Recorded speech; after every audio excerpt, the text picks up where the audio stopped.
Evening டின்னருக்கு வெளியே போலான்னு கேஷுவலா பிளான் பண்ணோம். சரின்னு கிளம்பிட்டோம். பட் இந்த பெங்களூர் டிராஃபிக் இருக்கே எங்க பிளானை விட பெருசா இருந்துச்சு. ஒரு வழியா அதெல்லாம் சர்வை பண்ணிட்டு ஃபைனலி மரத்தஹள்ளியில இருக்கிற ட்ராபிகா ப்ரூவிங் ஸ்பாட்டுக்கு வந்தாச்சு. ஹானஸ்ட்லி ஃபர்ஸ்ட் லுக்லயே நான் ரொம்ப இம்ப்ரெஸ் ஆயிட்டேன். Because full greeneries, waterfall vibes, warm lights, open air seating.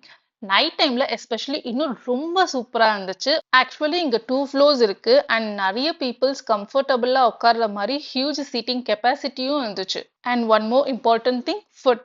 Ambience மட்டும் இல்ல, ஃபுட்டுமே செம்ம சாட்டிஸ்ஃபைங்கா இருந்துச்சு. நாங்க ஆர்டர் பண்ணி சாப்பிட்ட எல்லா டிஷ்ஷஸுமே சூப்பர் டேஸ்ட்ல இருந்துச்சு. அண்ட் ஃபுட் பிரசன்டேஷன் வைஸுமே நல்லா இருந்துச்சு.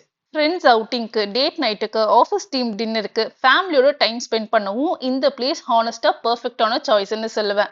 மோஸ்ட் இம்பார்ட்டன்ட்லி பெங்களூர் பிஸி லைஃபை கொஞ்ச நேரம் ரிலாக்ஸா ஃபீல் பண்ண வைக்கும் இந்த vibe. So if you are near Marathahalli, just go to this place and give a try. இந்த மாதிரி அப்டேட்ஸ்க்கு என் சேனலை ஃபாலோ பண்ணிக்கோங்க, சப்ஸ்கிரைப் பண்ண மறக்காதீங்க.